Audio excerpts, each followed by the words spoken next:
शादी के मौका पर सलामियाँ डालते हैं।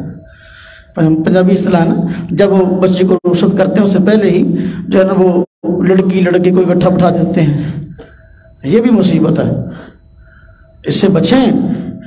लड़की और लड़के को इकट्ठा बिठा दिया, अब सारी बारात यहाँ आई हुई है, शादी हाल में जमा है या शादी वाले घर जमा है, जितने लड़के हैं सारे आ गए हैं। अब वो लड़की को भी मजाक कर रहे हैं, लड़के से भी मजाक कर रहे हैं, लड़कियां लड़के को छेड़ रही हैं दूल्हे को, हाँ जी, और जो लड़के हैं वो लड़की के साथ जो है ना वो खुशगपियां कर रहे हैं।